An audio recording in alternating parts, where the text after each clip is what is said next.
Welcome to Gayatri competitive academy.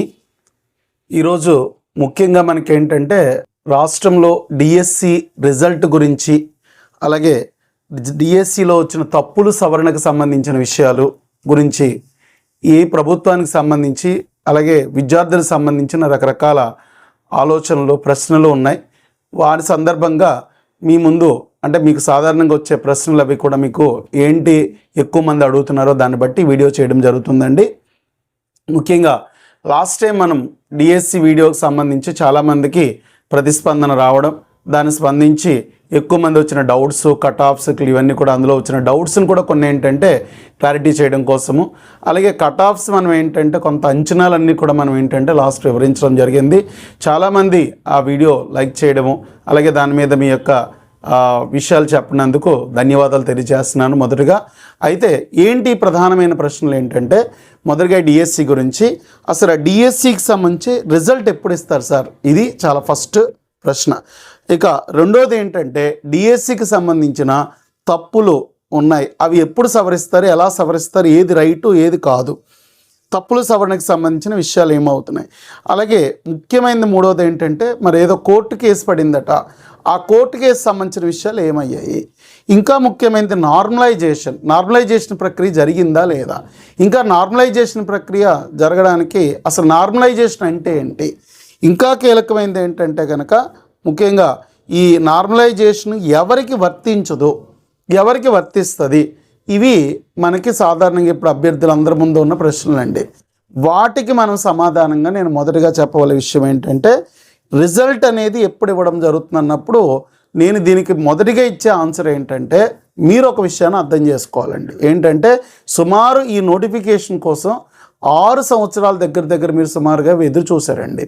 6 సంవత్సరాలు ఎదురు చూసిన వాళ్ళు కొంతమంది, 4 ఏళ్ళు ఎదురు చూసిన వాళ్ళు కొంతమంది, 3 సంవత్సరాలు ఎదురు చూసిన వాళ్ళు కొంతమంది, ఇలా చాలా సుదీర్ఘంగా మన డిఎస్సి విద్యార్థి మిత్రులు అందరూ కూడా మీరు ఎదురు చూశారండి.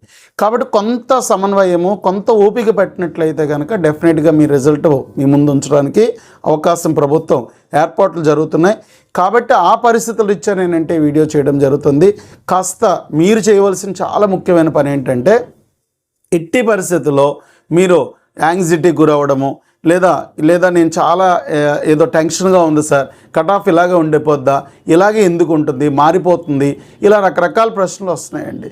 ఈ సందర్భంగా మనకి ఇటీవల మన ఆంధ్రజ్యోతి న్యూస్ పేపర్లో కానీ, అలాగే ఇటు సాక్షి న్యూస్ పేపర్లో కానీ తప్పుల గురించిన విషయము, ఆంధ్రజ్యోతిలో సంబంధించిన 2000 మంది అభ్యర్థికి సంబంధించిన విషయాలు కూడా మీరు చాలామంది చూసి ఉంటారండి. అంటే 2000 మంది విద్యార్థులు టెట్ అనేది రాయకుండా క్వాలిఫై అవ్వడం, ఈ విషయం చాలా ముఖ్యంగా మనం అర్థం చేసుకోవాలి. అంటే ఈ విషయాన్ని ఎవరు ఇస్తున్నారు, డేటా మనకి ప్రభుత్వమే ఇస్తుంది.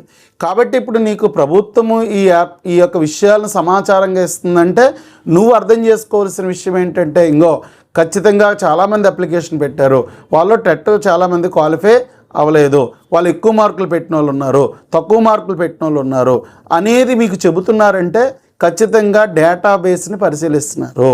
అభ్యర్థి అప్లికేషన్ పెట్టిన సందర్భంలో పెట్టిన టెట్ యొక్క హాల్ టికెట్ నెంబర్సు, టెట్ మార్క్స్ని ఏదో వాళ్ళు ఇచ్చారు కదా అని చెప్పేసి గవర్నమెంట్ తీసుకోకుండా దాన్ని వెరిఫికేషన్ చేస్తున్నారు. యాక్చువల్గా ఫస్ట్ ఇంపార్టెంట్ మెథడ్ ఒకటి చేశారండి.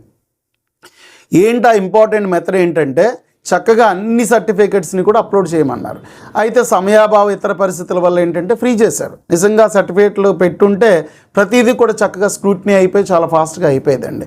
అంటే ఇప్పుడు ప్రభుత్వం ఒక 2000 మంది అసలు టెట్టే క్వాలిఫై అవ్వలేదండి, చాలా తప్పులు ఉన్నాయండి, ఇలా చాలా సమస్యలు ఉన్నాయి. అసలు చాలామందికి ఏంటంటే ఒకే రోజు పరీక్ష అందరికీ కూడా పెట్టేసి ఉంటే సరిపోయేది కదా, షిఫ్ట్ల కింద పెట్టడం ఏంటి, ఇవన్నీ కూడా సమస్యలు ఉన్నప్పుడు రేపు రిజల్ట్ ఇచ్చేటప్పుడు ప్రభుత్వం ఎట్టి పరిస్థితుల్లో తను ఇబ్బంది పడేటట్టు ప్రయత్నం కానీ, తను ఇబ్బంది పడేటట్టు పరిస్థితులు కానీ తెచ్చుకోదండి. అందుకోసమే ప్రతి డేటాని ఖచ్చితంగా పరిశీలిస్తున్నారు. టెట్ మార్కులు, ఈ మార్కులు, ఇవన్నీ పరిశీలించడంలో భాగంగానే మనకి లోపాలన్నీ బయటపడుతున్నాయి. కాబట్టి ఈ లోపాలు బయటపడడం అనేది ఒక విధంగా మనకి చెప్పాలంటే కనుక మంచి మార్గం వైపే మనం ప్రయాణిస్తున్నట్టు ఖచ్చితంగా అనుకోవడానికి అవకాశం ఉందండి. ఓకే, అయితే ఇక మరొక ముఖ్యమైన విషయం ఏంటంటే కనుక, తప్పుల సవరణకు సంబంధించి కూడా చాలా వివరాలన్నీ కూడా ఎప్పటికప్పుడు ఎక్స్ప్లెయిన్ చేశారు. మనకి క్యాంప్ ఆఫీసు ఎక్కడైతే ఉందో మంగళగిరికి, ఆ క్యాంప్ ఆఫీసు సబ్మిట్ చేసినట్లయితే తప్పులు కూడా సవరణ తీసుకోవడం, అలాగే మన బయాలజీ పేపర్కి సంబంధించిన విషయాలు కూడా అక్కడ మీకు ఈ తప్పుల సవరణకు సంబంధించిన విషయాలు ఆ పరిశీలన చేసి దాన్ని మార్పు చేయడానికి అయితే డెఫినెట్గా ప్రభుత్వం దాని పరమైన చర్యలు చేయడం జరుగుతుంది. ఇంకా చాలా కీలకమైన విషయం ఏంటంటే కనుక తప్పుల గురించి కోర్టుని ఆశ్రయించడం అండి. ఈ కోర్టుని ఆశ్రయించడం అనేది చాలా కీలకమైన అంశం. అయితే కోర్టు కేసు ఏంటి అంటే క్వశ్చన్లకు సంబంధించి కాస్త ఈ నార్మలైజేషన్ ప్రాసెస్ గురించి ప్రశ్నలు తలెత్తాయండి. అయితే కోర్టు ఎట్టి పరిస్థితుల్లో రిజల్ట్ని ఆపండి అనే విషయం అయితే మనకు చెప్పలేదండి ముఖ్యంగా. అయితే కోర్టు ముందైతే కాస్త కేసు ఉంది.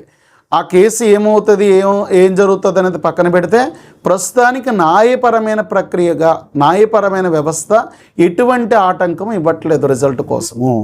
ప్రభుత్వం అక్కడ లోపాలు ఏమున్నా ఎప్పటికప్పుడు బయట చెప్తుంది. అంటే ఈ రెండు విషయాలు తీసుకున్నట్లయితే కనుక పరిశీలిస్తే మనకి రిజల్ట్ ఇవ్వడానికే ప్రయత్నాలు ఎక్కువగా జరుగుతున్నాయి అనేది మనం అర్థం చేసుకోవాల్సిన కీలకమైన అంశం అండి ముఖ్యంగా. ఓకే, అలాగే ఈ న్యాయస్థానానికి సంబంధించిన విషయాల్లో ఏదో ఇంకా విషయాలు చాలా అన్నీ మనకు ముందు వచ్చినప్పుడు ఏమో తప్ప కానీ ప్రస్తుతానికైతే ప్రభుత్వానికి న్యాయస్థానం అడ్డంకి కాదు. అలాగే న్యాయ వ్యవస్థ చేసే విషయాలు వాళ్ళ పరిశీలన వాళ్ళు మనకు చూసుకోవడం జరుగుతుంది. అలాగే ఇక్కడ ప్రభుత్వానికి సంబంధించిన ప్రక్రియ కూడా ఎక్కడ లోపం లేకుండా వాళ్ళ ముందుకి ప్రయాణం చేయడం జరుగుతుంది. ఎందుకంటే ఒక మార్క్ని అనౌన్స్ చేసిన తర్వాత నార్మలైజ్ చేశాక మార్కులు ఇచ్చిన తర్వాత దాంట్లో తప్పులవి ఎక్కువ చోటు చేసుకుంటే చాలా అభ్యర్థులు అటు గందరగోళానికి గురవుతారు. అలాగే ప్రభుత్వం వైపు సమస్యలు రావడం జరుగుతుంది.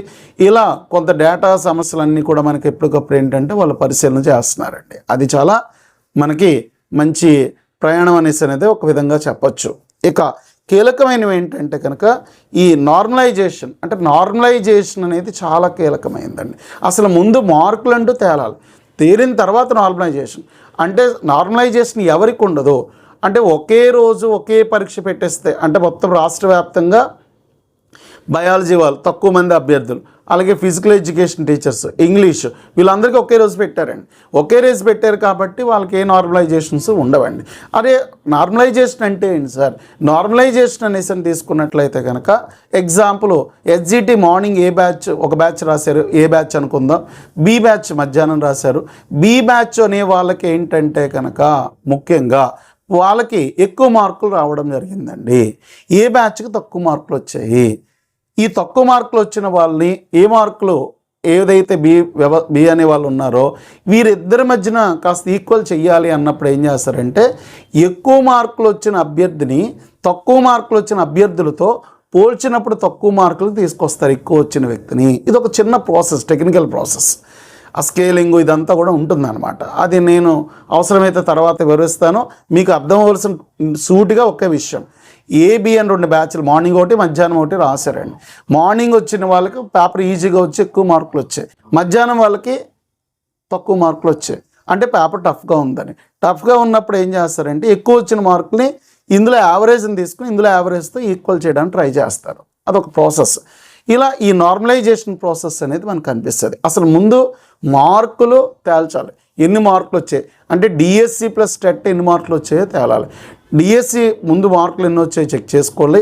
టెట్ అసలు అన్నిటికన్నా ముందు స్టెప్ ఏంటి, టెట్ ఎవరికి ఎన్ని మార్కులు వచ్చాయో ఖచ్చితంగా తేలాలి మొదటిగా. అప్పుడు డిఎస్సిలో వచ్చిన మార్కులు ఈ రెండు చూసి అప్పుడు డిఎస్సిలో వచ్చిన దాన్ని చూసి మార్కుల్ని నార్మలైజేషన్ డిఎస్సిలో చేస్తారు. ఇది చాలా కీలకమైన విషయం. అంటే ఇప్పుడు మనకి కేవలము అక్కడ టెట్ మార్కుల పరిశీలనలోనే 2000 మంది అభ్యర్థులకు సంబంధించిన విషయం ఆంధ్రజ్యోతిలో రావడం జరిగిందండి. తప్పుల గురించి మనకి సాక్షికి సంబంధించిన దాంట్లో వచ్చింది. కాబట్టి ఈ విషయాలన్నీ పరిశీలిస్తున్నప్పుడు ఏంటంటే మీరు ఒకటే అర్థం చేసుకోండి. ఇక్కడ ఏంటి అర్థం చేసుకోవాలంటే నార్మలైజేషన్కి ముందు అసలు టెట్ వచ్చిన మార్కులు ఖచ్చితమా కాదా, వాళ్ళ సర్టిఫికేట్లు ఖచ్చితమా కాదా అని చెక్ చేశాక అప్పుడు డిఎస్సి నార్మలైజేషన్ ప్రాసెస్ జరుగుతుంది. అది మర్చిపోకుండా విషయం. ఓకే, నార్మలైజేషన్ అంటే చెప్పి నార్మలైజేషన్కి ఎవరు వర్తించుతారో కూడా చెప్పడం జరిగిందండి. ఇక కట్ ఆఫ్ మార్కులు అనేది ఒక్కొక్క రాష్ట్రం ఒక్కొక్క పరిస్థితులు ఇంకా ఈ యొక్క నార్మలైజేషను ఇంకా ముందు టెట్ అసలు ఖచ్చితంగా ఎవరికి వచ్చే టెట్ మార్కులు నార్మలైజేషన్ ప్రాసెస్ ఈ రెండు జరిగిన తర్వాత అప్పుడు మనకి ఏదో హడావుడిగా కొంతమంది ఏంటంటే నాకు ఎక్కువ వచ్చాయి, నాకు తక్కువ వచ్చాయి, లేదు సార్ నాకు కర్నూలు ఎంత వచ్చింది మీరు ఎలా చెప్పారు, లేకపోతే కనుక కడప ఎలా వచ్చింది, శ్రీకాకుళం ఎలా వచ్చింది, విజయనగరం ఎలా వచ్చింది అనేది మీరు ఊహించేద్దాం. నేను ముందు వీడియో చెప్పినప్పుడు ఆ పర్సంటేజ్ ఎంత ఉంటుంది అనేది మీకు ఒక అంచనా ఇచ్చానండి ప్రీవియస్ వీడియోలో చాలా క్లియర్గా. ఆ పర్సంటేజ్ బేసే మనకు వెళ్తుందండి. కాబట్టి ఆ పర్సంటేజ్ క్లారిటీ వచ్చిన తర్వాత ఇప్పుడు నార్మలైజేషన్ ప్రాసెస్ వచ్చిన తర్వాత మరొకసారి మనం ఏంటంటే కట్ ఆఫ్ని అంచనా వేయడానికి ఆలోచించడానికి కూడా అవకాశం ఉంటుంది. అంటే పెద్దగా మనకి ఈ నార్మలైజేషన్ వల్ల ఏదో కట్ ఆఫ్లో పెద్ద పెద్ద తేడాలు వచ్చేస్తాయని మీరేమీ ఊహించక్కర్లేదు. ఒక 2-3 మార్కులు అటు ఇటు అవుతాయి, అది చాలు మనకి అటు ఇటు అభ్యర్థి పరిస్థితి మారడానికి. అయినా మీరేమీ కంగారు పడద్దు. నేను మళ్ళీ చెప్తున్నాను, మీరు 6 సంవత్సరాలు 3 సంవత్సరాలు 4 సంవత్సరాలు ఒక యోధుల్లా ఒక అంటే మనం బాగా చెప్పాలంటే ఒక చకోర పక్షుల్లా, ఈ చకోర పక్షుల్లాగా, అంటే చకోర పక్షి అంటే మీకు తెలుసలేదో అది వర్షం వచ్చినప్పుడే మంచినీళ్ళు తాగుతుందండి, లేకపోతే అసలు ఎట్టి పరిస్థితుల్లో కింద నీళ్ళు తాగదు. ఆ చకోర పక్షులు ఎలా అయితే ఉంటాయో అలాగా చకోర పక్షుల్లో ఎదురు చూశారండి. ఎంతో కష్టపడి దాన్ని ఎదురు చూసిన వాళ్ళందరూ కొంత సమన్వయము, ఎక్కువ ఆలోచించి ఓవర్గా టెన్షన్ ఇవన్నీ తీసుకోవద్దండి. అనవసరంగా అనారోగ్యానికి గురవ్వద్దు. అనవసరంగా మీరు ఏంటంటే ఇంట్లో వాళ్ళకు ఆందోళన, మీరు ఆందోళన తెచ్చుకోవడం గట్రా చేయొద్దండి. ప్రభుత్వం తాను చేయవలసిన పనులన్నీ తాను చేస్తుంది, దానిలో భాగంగా మీరు దాన్ని వేచి చూడండి. సో సడన్గా మీరు ఏంటంటే నేను ఇలా అయిపోతాను, ఇలా ఏంటి నాకు తక్కువ వచ్చేస్తున్నాయి, ఏమైపోద్దో నాకు రాదేమో, నాకు వచ్చేస్తుందేమో గ్యారంటీయో, లేకపోతే ఈ టెన్షన్లు వద్దండి. ఇంకా మీరు మార్కులు పెంచలేరు, తగ్గించలేదు, ప్రభుత్వం చేయవలసింది జరుగుతుంది. అక్కడ ఏమైనా తప్పులైనా ఉన్నాయి అంటే కనుక మనకు అద్భుతమైన న్యాయ వ్యవస్థ ఉంది, ఊరికినే ఎవరిని వదిలిపెట్టరు. అలా అభ్యర్థులు కూడా ఊరికిన ఎవరు కూడా నష్టపోరండి. ప్రభుత్వం కూడా ప్రతిదానికి ఆన్సరబుల్ కండి. కాబట్టి ప్రభుత్వం చేసే ప్రతి పనికి సమాధానం చెప్పవలసి ఉంటుంది. అది ప్రజాస్వామ్యానికి చెప్పాలి, ప్రజాస్వామ్యంలో అత్యున్నత న్యాయ వ్యవస్థకి చెప్పాలి, అలాగే కార్యనిర్వాహక వ్యవస్థ శాసనసభలకు బాధ్యత వహించాలి. ఇలా మన వ్యవస్థ ఒక డెమోక్రటిక్ సిస్టమ్ అండి. కాబట్టి ఎక్కడ కూడా మీరు టెన్షన్ పడవద్దు, అశాంతికి గురవ్వద్దు, ఆందోళనకు గురవ్వద్దు. అంతేకాకుండా మీరు మానసిక స్థిరత్వాన్ని, ఒక నిశ్చలతత్వాన్ని అభివృద్ధి చేసుకుంటే మీకు ప్రభుత్వం తీసుకునే ప్రతి చర్య, ఇక్కడ మార్కులు ఎన్ని వచ్చాయి, ఇంకా నార్మలైజేషన్ ప్రాసెస్, ఇవన్నీ పరిస్థితులు బట్టి ఈ నెలాఖరికి అంటే ప్రభుత్వం ద్వారా వచ్చిన సమాచారం, ప్రభుత్వం ఇచ్చే విషయాలు బట్టి ఈ నెలాఖరికల్లా ఫలితాలు ఇవ్వడానికి ప్రయత్నం జరుగుతుంది. కాబట్టి ఆ ఫలితాల్లో భాగంగా తప్పులు దొరలకుండా జరిగే ప్రాసెస్లోంచే న్యూస్లో వచ్చే మనకి మ్యాటర్స్ అండి. కాబట్టి మీరు ఆందోళన చెందకుండా చక్కగా వేచి ఉంటే మంచి ఫలితాలు వచ్చి మీరు మంచి ఉద్యోగాల్లోకి వెళ్ళడానికి అవకాశం ఉంటుంది. ఎక్కడా కూడా మీరు ఎదురు చూసే ధోరణి కోల్పోవద్దు, చాలా ప్రశాంతంగా ఆనందంగా ఉండండి. అంతేకాకుండా నేను చెప్పే ముఖ్యమైన మాట ఏంటంటే కనుక మీరు డిఎస్సికి ఎంత చక్కగా ప్రిపేర్ అవ్వడం జరిగిందో, ఫలితం కోసం కూడా ఎంత చక్కగా ఎదురు చూస్తున్నారో, అలాగే మీ యొక్క ఆలోచనని, మీ మనస్సాక్షిని మీకు మీరు పరిశీలించుకుంటూ మనం ఎంతవరకు అక్కడికి వెళ్ళలేకపోయాము, ఇంకా ఏం చేయలేకపోయాము, ఇంకా ఏం చేస్తే బెటరు, ఇవి కూడా కాస్త ఆలోచించుకుని మీరు మంచిగా మానసికంగా స్థైర్యంగా ఉంటే మనం ఏదైనా చేయగలమండి. మానసికంగా బాగుంటే శారీరకంగా బాగుంటుంది, మానసికంగా బాగుంటే మనం అనుకున్న లక్ష్యము, మనం అనుకున్న విజయాన్ని సాధించవచ్చు. అంతే తప్ప ఇదే వస్తేనే మన జీవితం లేకపోతే లేదని ఎట్టి పరిస్థితుల్లో అనుకోకండి. భగవంతుడు మీకు ఏదైతే ఖచ్చితంగా ఇవ్వాలో అది మంచిగా ఇస్తాడు, అర్థమైందా? అంతే తప్ప ఇది ఇస్తేనే మనకి ఇంకా మంచి జరిగినట్టు లేకపోతే లేదు అని, అలాగే ఇది లేకపోతే మనం ఏమీ లేదు, ఇది వస్తేనే మనకు సర్వం వచ్చేసినట్టు అని కూడా అనుకోవద్దండి. ఒక సమతుల్యతో, ఒక నిశ్చల భావంతో ఉండండి. మంచి ఫలితాలు త్వరలో వస్తాయని మనం అందరూ కూడా మనము ఖచ్చితంగా ఒక ఆలోచనతో, మన ఆ సానుకూల దృక్పథంతో మనం అందరూ కూడా చూద్దాము.